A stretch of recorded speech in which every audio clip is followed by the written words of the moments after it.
Olá a todos, sejam bem-vindos a mais uma aula de Direito Civil e este compreende os negócios jurídicos para P2 dos primeiros anos.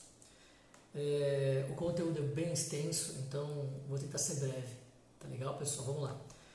Negócios jurídicos, fato jurídico, a gente vai começar a nomear o fato jurídico. Fato jurídico é o fato do mundo real mais juízo de valor, ou seja, o que realmente tem relevância para o direito. São 4 espécies que a gente vai poder mencionar. O fato natural ou fato jurídico em sentido estrito, não se pode impedir a atuação da natureza, tá? Ou seja, não tem como você impedir que isso aconteça, tá? Fato ordinário, nascimento, morte, maioridade, é o decurso do tempo dentro desses valores, ou seja, também não se pode deter.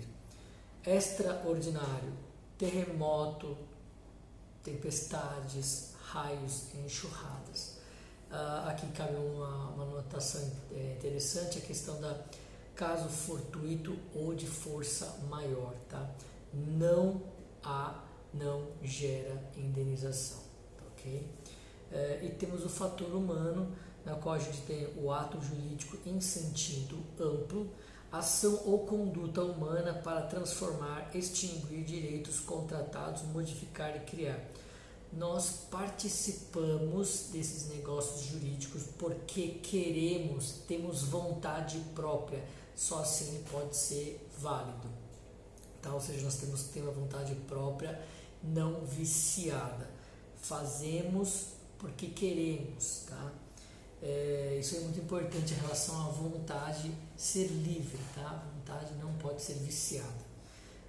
Nós temos 2 condutas, as condutas que são lícitas e as condutas ilícitas. Vamos falar das lícitas, previstas de acordo com a lei, com o ordenamento jurídico.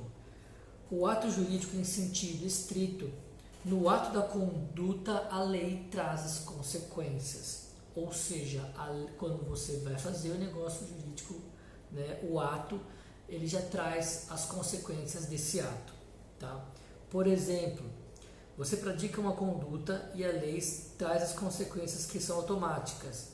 Reconhecimento de filho, que é um fato humano, traz todas as consequências do reconhecimento de filho, como paternidade, herança, pensão, cuidar do filho, guarda e companhia. Ou seja, até mesmo colocar na escola, né? Supereducação. Tudo vem automaticamente através desse ato de reconhecimento. A lei impõe isso para você. O negócio jurídico, propriamente dito, na qual você busca a finalidade, você faz o negócio buscando a finalidade. No qual você pratica o negócio jurídico para obter as finalidades. No caso, pode ser bens, serviços, extinguir direitos, criar. A definição, na verdade, é a conduta de ação plena que visa uma finalidade de vontade livre. Praticamos porque queremos. Tá? Nós temos o ato-fato jurídico, que na verdade o foco, a relevância não está na conduta, e sim no resultado. O grande exemplo é o achado de tesouro. Você está mexendo no seu jardim e encontra uma caixa com pedras preciosas. Você não queria encontrar, mas encontrou. Tá? Ou seja, não importa o que você estava fazendo naquele momento, a conduta, e sim o que você achou, ou seja, somente o resultado. Uma curiosidade aqui do achado de tesouro.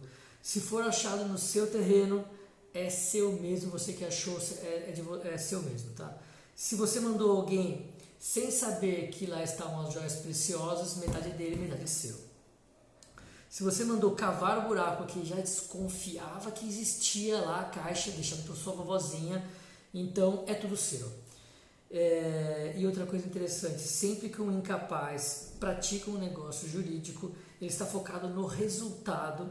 Por exemplo, pegar um ônibus, ele só faz um sinal, já é um contrato que é socialmente aceito, mesmo sendo à vontade uma ficção do direito, tá legal? Porque ele não tem vontade abaixo de 16 anos, totalmente a vontade é ficcional, porque a lei diz isso também, e é um contrato aceito, ou seja, ele vai buscar coxinha e não vai ter que discutir os negócios. Ele simplesmente vai lá, compra a coxinha e ele está pensando no resultado, okay? Porque não tem a vontade. As ilícitas são ações humanas contrárias à lei. Podem gerar danos. Nós somos obrigados a reparar essa conduta ilícita, tá? Obrigação de tirar o dano. Cabe indenização, sempre, tá? Bom, o negócio jurídico ele tem que compor interesses, precisa ter a bilateralidade de conduta e a manifestação de vontade, criar, modificar, extinguir. A classificação dos negócios jurídicos pode ser algumas, vamos discutir agora. Conta um número de declarantes, pessoas que manifestam as vontades, N número de manifestações, declarações de vontades. Ela pode ser um negócio jurídico unilateral, ou seja, não é um negócio jurídico típico, tá? Apenas uma manifestação de vontade.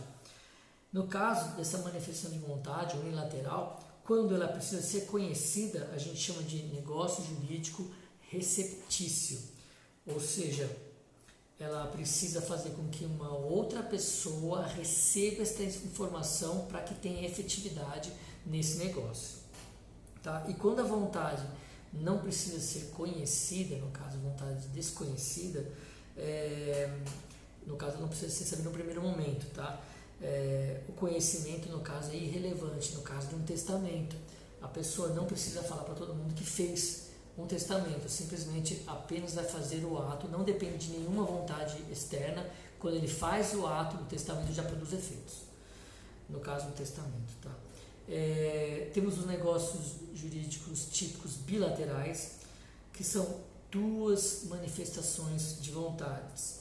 Quando a gente tem duas manifestações de vontades, a gente tem esse negócio bilateral. No caso da simples, a gente pode ter a parte em que uma leva vantagem e a outra leva desvantagens, no caso de uma doação pura, tá? Temos o sinalagmático, que é o mais comum de todos, que é uma relação de compra e venda, né? É uma dupla ideia na qual a gente tem vantagens e desvantagens. No caso de uma compra de um telefone celular, você dispõe do dinheiro e ele dispõe do material, uma troca, dá o dinheiro e dá o telefone celular, tá? E temos as plurilaterais, em que 3 ou mais manifestações de vontades, no caso, a gente pensa em sociedade, a gente pensa em consórcios. Quanto às vantagens patrimoniais, nós temos as gratuitas, que é um ato de liberalidade, tá? Ainda assim, naquele momento em que você tem a declaração de vontade livre. Tá? Apenas uma parte do negócio jurídico vai ter proveito econômico. Apenas uma das partes beneficia. Não existe contraprestação, no caso, a doação pura. Temos os onerosos, que são os sinalagmáticos. Ambas as partes têm vantagens e desvantagens na prestação de serviço. Por exemplo, os comutativos, que têm uma vantagem de antemão, por exemplo, uma compra de bens. Você já sabe o que você quer comprar, você já tem ideia do seu objeto. No caso, você de antemão você já sabe o que você vai comprar. E elas podem ser também aleatórias, ou seja, um negócio jurídico aleatório. Vantagens podem ser incertas. Não sabe as vantagens que você terá desde o começo. Por exemplo, um seguro de um carro. Você pode pagar um seguro de um carro, pois bem, pode usá-lo, como você pode passar um ano inteiro sem usá-lo e pagar do mesmo jeito. Tá? Temos um negócio jurídico neutro, em relação às vantagens patrimoniais. São declarações de bens de família, que é uma mera declaração, ou seja, não tem vantagem, desvantagem nenhuma, só a declaração. Destinação de bens de família, não pode ser penhorada, inclusive. Tá? Bifrontes é o seguinte, são negócios também relacionados a patrimônio, gratuitos ou onerosos, dependendo da vontade dos contratantes mutuamente, ou seja, ela pode ser onerosa ou gratuita. Por exemplo, um empréstimo no banco, você vai ter onerosidade em que você vai ter que pagar uns juros. Agora você pode pedir dinheiro emprestado para sua avó e a sua avó seja muito camarada sua e não cobrar os juros, tá? Então, isso é a parte que vai decidir, tá bem? São os contratantes que decidem. Temos também quanto ao momento de produção dos efeitos. Inter vivos, que são efeitos que serão produzidos em vida, e o causa mortis, que efeitos serão produzidos após a morte, no caso de um testamento, ou seja, depois que a pessoa morrer, ainda tem a validade do testamento, ou seja, algo que você fez durante a vida, mas tem efeitos durante a morte. Tá? Quanto ao modo de existência, eles podem ser negócios jurídicos principais.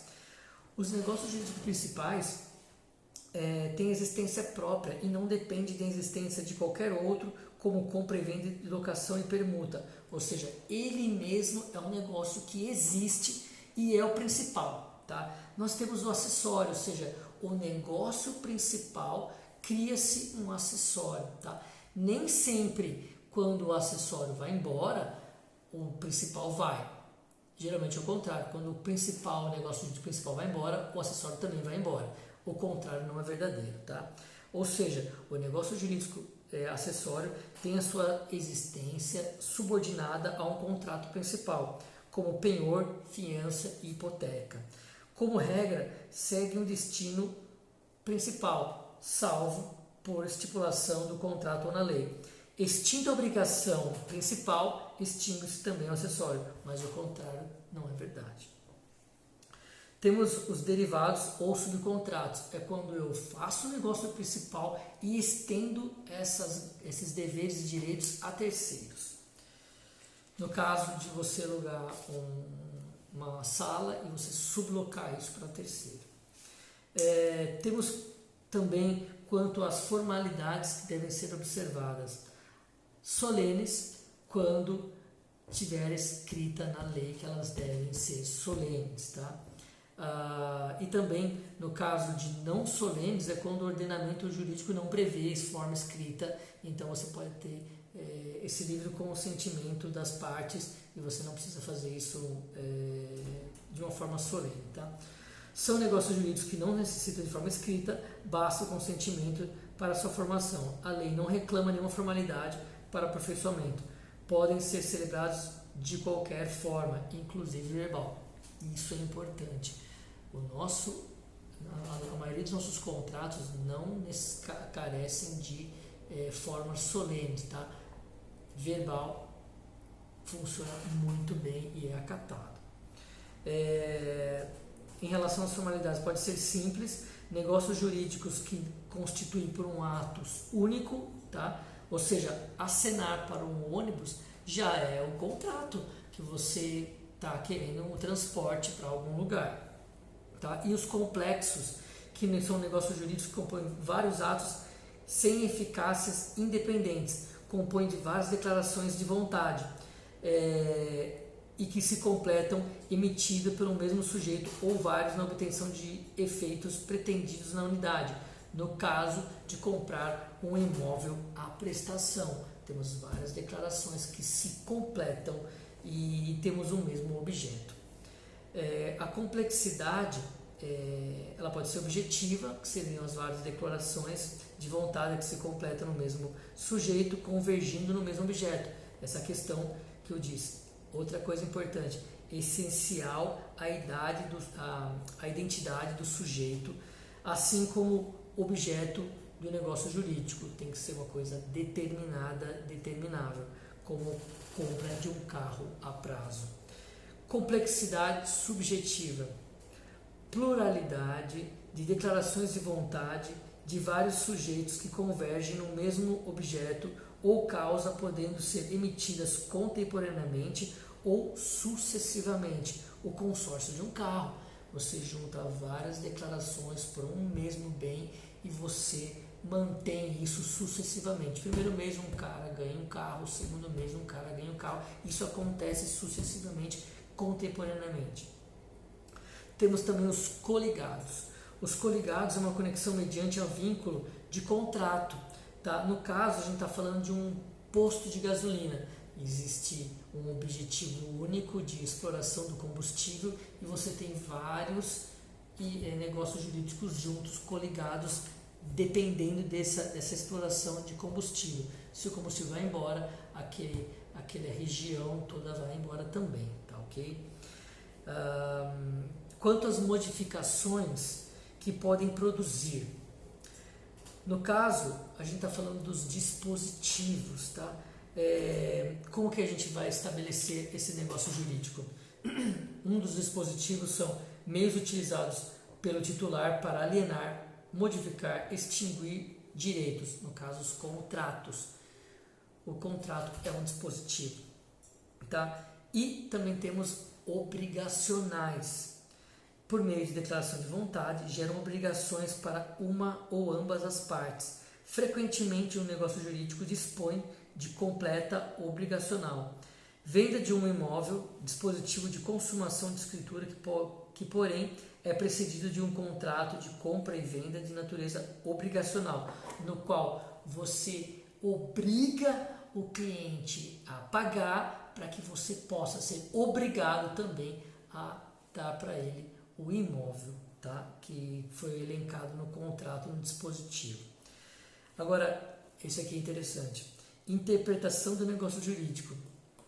Nem tudo que está escrito no papel a gente vai levar ao pé da letra. Muitas das vezes a gente tem fatores em que é dúbio, é obscuro a relação quando você tem a forma escrita, tá? E aqui a gente vai falar sobre um pouco disso. Então, buscar o sentido da declaração, da vontade da pessoa, o critério, a gente tem que pensar em contexto, fins econômicos, confiança e boa-fé. É importante entender que quando a gente vai analisar esse negócio, é caso concreto, a gente vai ir até lá e verificar este negócio, como ele está funcionando. Nem sempre a gente vai acatar somente o papel. Às vezes o escrito tem forma obscura e nem sempre descreve com precisão as relações do negócio jurídico. Busca apurar a verdade concreta das partes, relações objetivas, ou seja, não se deve seguir apenas literalmente a forma escrita, deve ser avaliada também as formas concretas. Tá? Temos os negócios jurídicos gratuitos ou benéficos, que envolvem um ato um ato de liberdade. O negócio jurídico, para existir, ela precisa desses 3 fins: objeto lícito, finalidade negocial e declaração de vontade. Quando apenas uma das partes se obriga, enquanto o outro ofere apenas benefícios. Deve ser de interpretação estrita, pois a vontade, porque representam a renúncia dos direitos. Ou seja, neste caso, a vontade tem que ser muito restrita, estritiva. Nós temos que levar ao pé da letra a vontade de quem está fazendo essa declaração de vontade. O código diz que a intenção vale mais que a forma escrita. Então, a forma verbal é super aceita, sim. Entre duas possíveis interpretações, dentro do contrato prevalecerá a menos onerosa ao contratante, alienado ou devedor.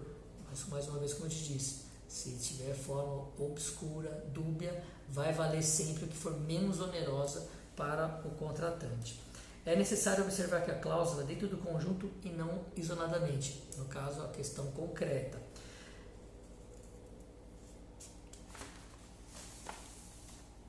Elementos do negócio jurídico. Nós vamos analisar 3 pontos, 3 planos do negócio jurídico, que são pontes de Miranda ou escada pontiana. A gente tem o plano de existência, o plano de validade e o plano de eficácia. Faltando a declaração de vontade, finalidade negocial e idoneidade do objeto, qualquer um desses elementos de negócio jurídico faltantes, o negócio ele é inexistente, ele não consegue passar o degrau da escada pontiana. Agora a gente vai falar sobre os elementos estruturais, tá? Ou seja, como esse negócio jurídico aparece, ou seja, ele deixa de ser inexistente para ser existente. Então, primeiro, declaração de vontade. É necessário exteriorizar a vontade, livre de vícios, pressupostos, fundamental para o negócio jurídico, desde que seja lícito e dentro dos ordenamentos jurídicos. A consequência, quando você faz esse negócio, livre de vícios, a vontade espontânea, você, entre os contratantes e os contratados, se faz um negócio jurídico em que criam-se leis de obrigação entre as partes. Tá? Uma coisa importante de falar que é o seguinte: mesmo tendo a declaração de vontade, conhecimento de ambas as partes, ela também tem o princípio da supremacia da ordem, ou seja, você não pode fazer nenhum negócio que esteja acima, por exemplo, da lei da economia popular, lei do inquilinato, código do consumidor, ou seja, você pode praticar um negócio, é seguro, você vai ter a sua declaração de vontade respeitadas, porém, no máximo que pode ser feito é um ajuste, tá? Ou seja, revisar o contrato ou se tiver uma onerosidade excessiva, mas o negócio está válido, mas pode ser equilibrado, tá legal? Que isso se chama pacta sunt servanda, ou seja, uma vez a vontade declarada obriga o contratante. Esse princípio da obrigatoriedade dos contratos significa que as partes criam as leis, como eu disse, entre as partes, não podendo modificá-la pelo judiciário, dar segurança aos negócios em geral. Pode ser apenas revisados os contratos, ou seja, pode praticar um negócio desde que você não estabeleça esse desequilíbrio. A declaração de vontade, ela precisa ser expressa, ela pode ser expressa, tácita, presumida. Então vamos falar da expressa. A expressa é por meio de palavras, falada ou escrita, mesmo gestos ou mímicas, possibilitando o conhecimento imediato da intenção do agente. A tácita, declaração de vontade expressamente pela conduta, comportamento do agente. Este está submetido e implícito. No caso, aceitar uma herança, aquisição de propriedade imóvel pela ocupação. Apenas será tácita se a lei não exigir que seja expressa. Tá legal? A presumida é a declaração de vontade não expressa, mas que a lei presume pelo comportamento do agente. Por exemplo, você faz um boleto e presume-se que você pagará na data correta. Tá? Aceitação de herança quando fixado o prazo, ou seja, você pode deixar a inércia, o prazo contar, e a gente presume que você vai aceitar, a não ser que você faça uma manifestação, aí no caso não é presumido, você tem a ação, no caso é a inércia que a gente está discutindo aqui. A declaração de vontade receptícia é a declaração de vontade que precisa ser dirigida ou que chegue em outrem para que produzam efeitos, sob pena de ineficácia. Ou seja, quando você quer a sua declaração de vontade conhecida, na verdade essa mensagem precisa chegar até uma pessoa específica para que ela chegue na pessoa e produza efeitos. Se você não conseguir fazer com que essa pessoa receba essa mensagem, ou seja, o conhecimento da outra parte, pode ser ineficaz, ou seja, logo não vai ter validade. Em miúdos, é um negócio jurídico unilateral e precisa chegar na pessoa certa, que precise ter a ciência do fato para que comece a produzir efeitos.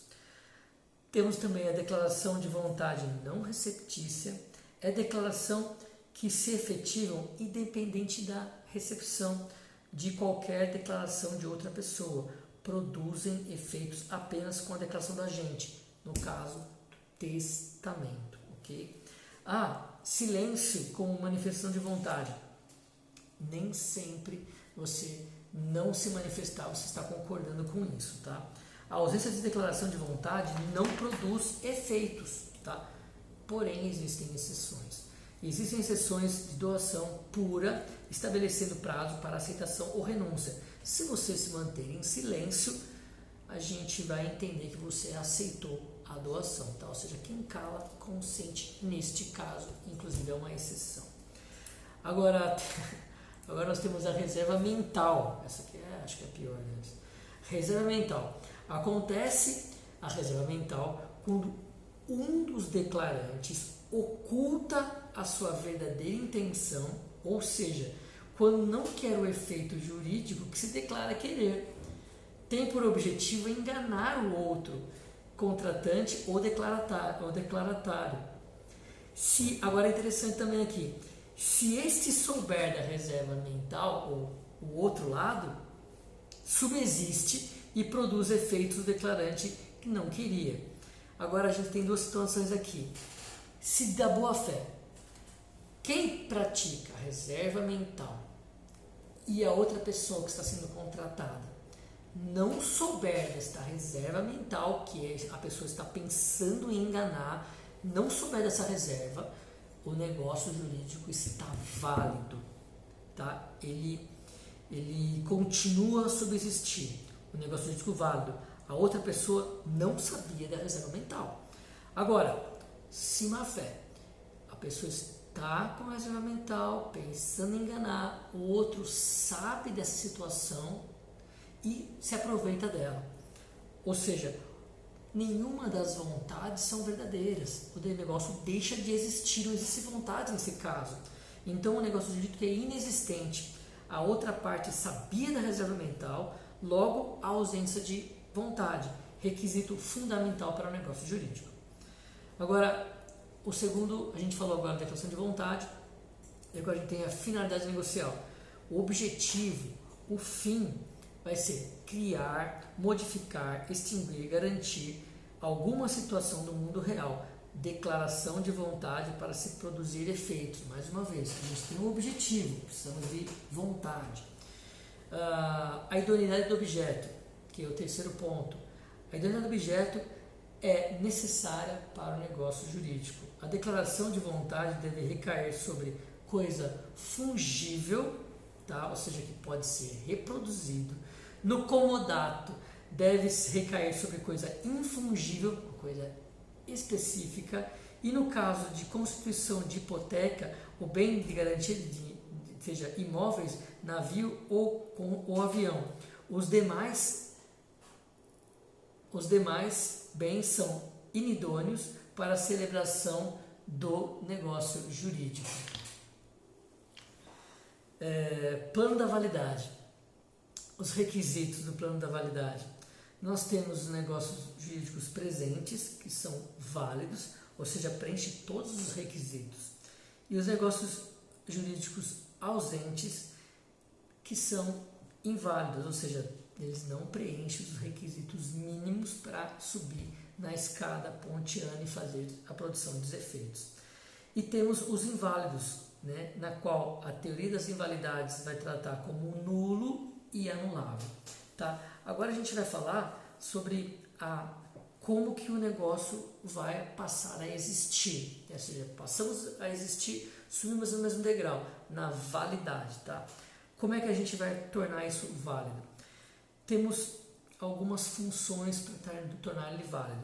Primeiro, capacidade do agente. Precisa ter vontade. Então, para a capacidade do agente, menor que 16 anos, vai ter que ter um representante e o representante vai ter que estar junto. Entre 16 e 18, o assistente vai ter que estar junto. Maior de 18 anos, ele pode decidir por ele mesmo, né? E, inclusive, tem outras ressalvas aí em relação a pessoas com uso de outros elementos, o filho pródigo, que também entra aqui nas capacidades. Algumas vezes, mesmo tendo idade ou emancipado, pode ser considerado incapaz, como por exemplo os interditos, que é aquilo que eu acabei de falar. Falta de discernimento ou redução de discernimento necessário, dependentes de bebidas alcoólicas, drogas ou outros não mencionados aqui anteriormente. Temos o objeto precisa ser lícito, o que não atente contra a lei, moral e os bons costumes. De novo, né, os bons costumes. Precisa ser possível, ou seja, fisicamente, juridicamente possível, ele precisa ser determinado ou determinável, né? Isso vai ser um objeto certo, ou ele vai aparecer objeto na hora da execução do negócio jurídico. E a forma pode ser tanto de forma livre, que é o consensualismo, ou seja, da liberdade da forma, ela pode ser de forma solene, ou seja, quando a lei exige que seja feita daquela maneira, e de forma contratual, é convencionada pelas partes de forma livre, salvo se a lei não exigir uma forma adequada. Nós temos a representação. A representação é uma extensão dos nossos direitos a uma terceira pessoa, ou seja, é a nossa declaração de vontade escrita num instrumento chamado procuração. Alguém poder praticar o negócio jurídico no nosso nome, produzir um instrumento capaz de auferir poderes a outrem, transferir a possibilidade de alguém falar no nosso nome. Ela pode ser, essa representação, ela pode ser legal, ou seja, de caráter personalíssimo. Isso vai acontecer decorrente da própria lei, ou seja, totalmente incapazes, menores que 16 anos, que são representados pelos pais ou tutores, se caso não houver os pais. Tá? Convencional. Convencional é por vontade minha e eu escolho a dedo quem eu achar que é de minha inteira confiança. Combinar com aquela pessoa e dar poderes a ela atuar em seu nome dentro do mundo jurídico.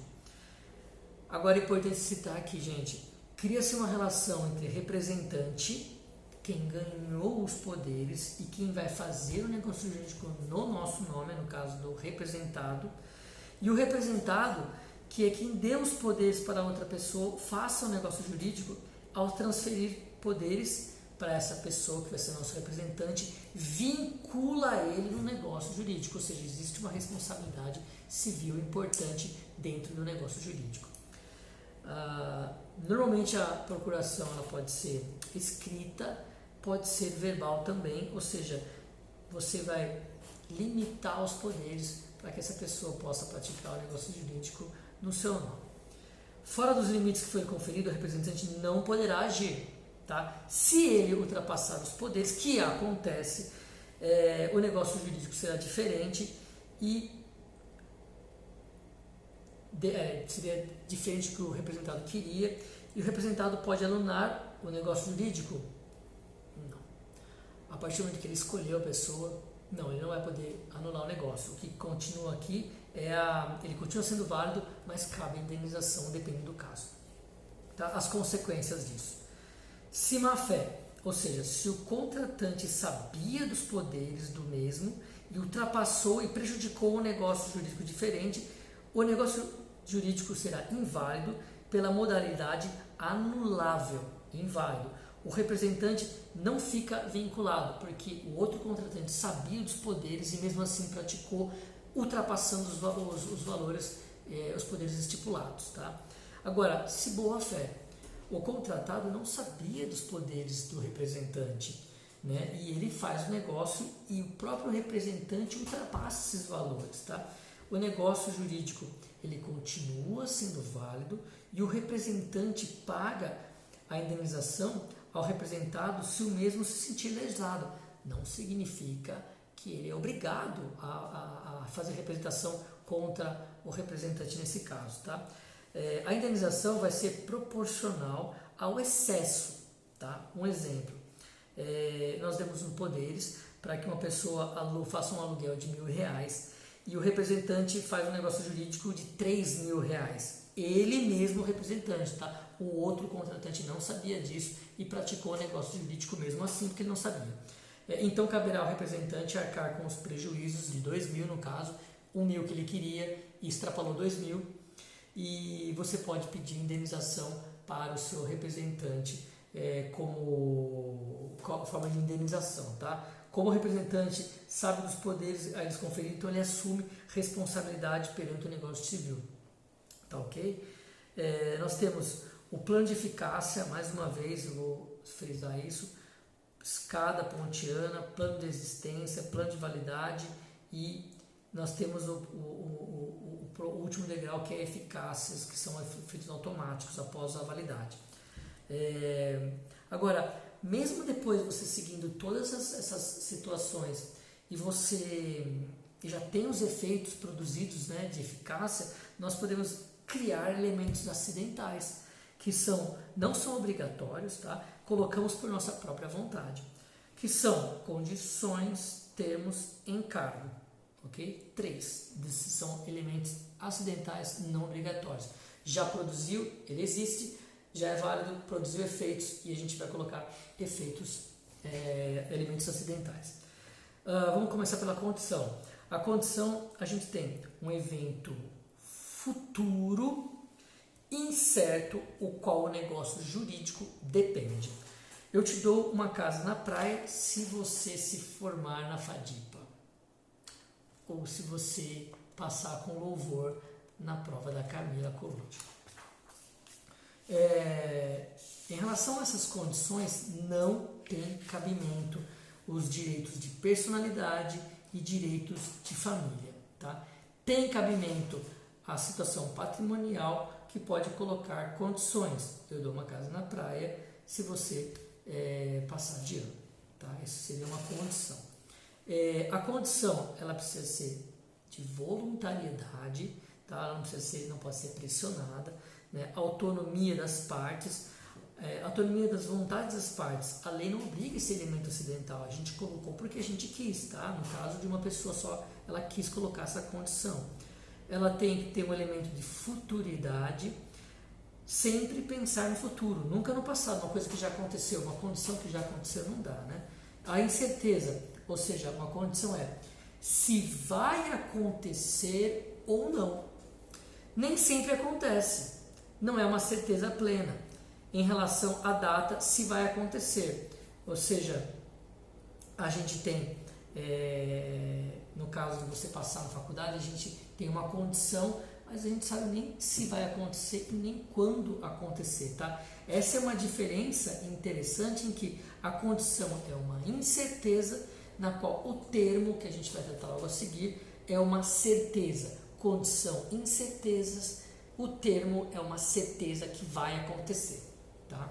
E nós temos também em relação à condição as possibilidades. Tem que ser algo possível, não dá para ser algo impossível, tá? Assim, não é uma condição, é uma impossibilidade, tá? Agora, a classificação das condições. Nós temos a condição suspensiva, é aquela que quando você criar a incerteza do futuro, ou seja, o negócio jurídico fica suspenso até aquilo acontecer.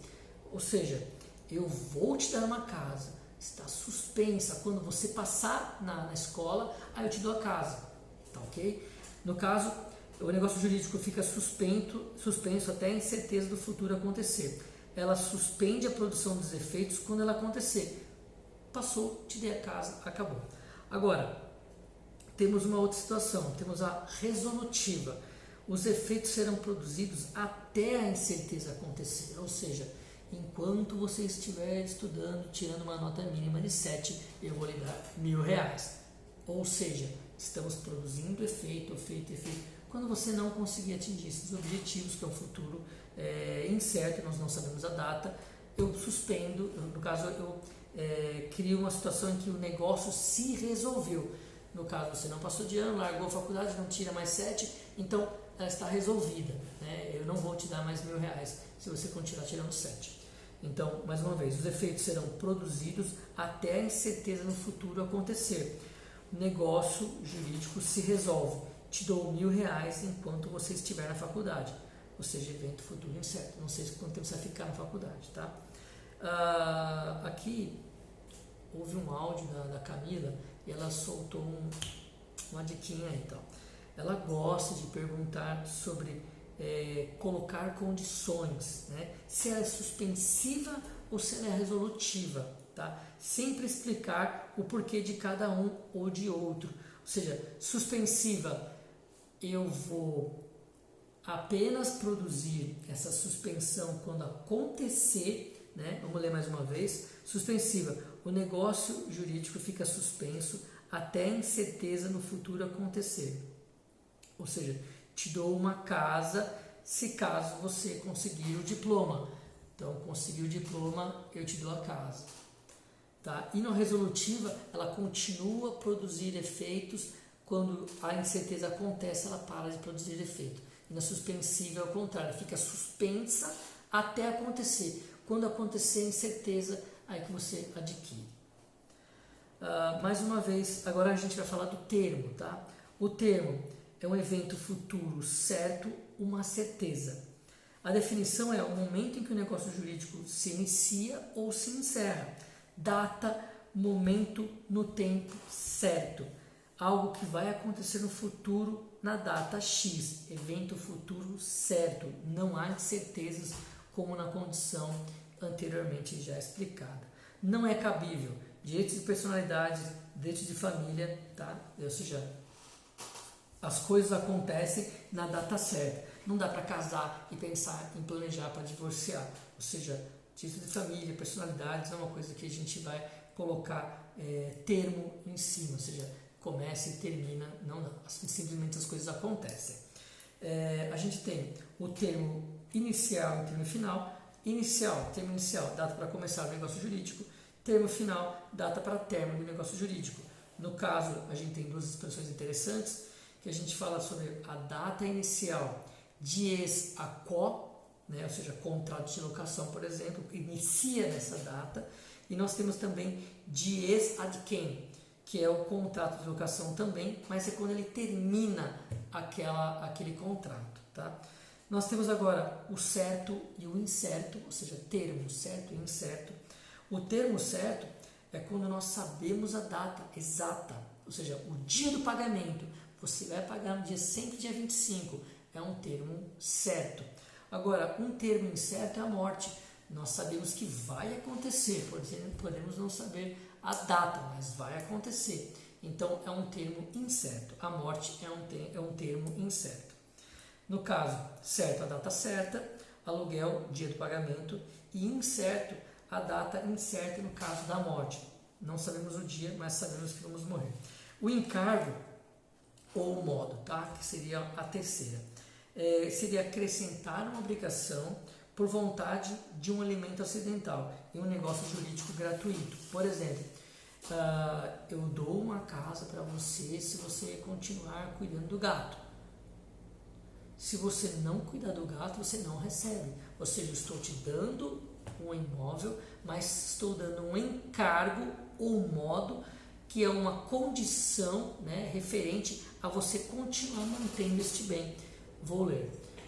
Eu dou uma doação, negócio jurídico benéfico, uma casa, mas deverás cuidar do gato. Cuidar do gato, ou seja, que é um encargo que é obrigatório, tá? Sem isso não vai ter a doação do imóvel. O encargo está vinculado ao negócio jurídico. Não pode ser exigido, deve ser exigido judicialmente, que a gente chama de ação cominatória. Cobrar obrigação de um modo ou encargo. Caso não, seria uma extinção do negócio jurídico, a revogação daquela liberalidade logo no começo, que foi uma declaração de vontade.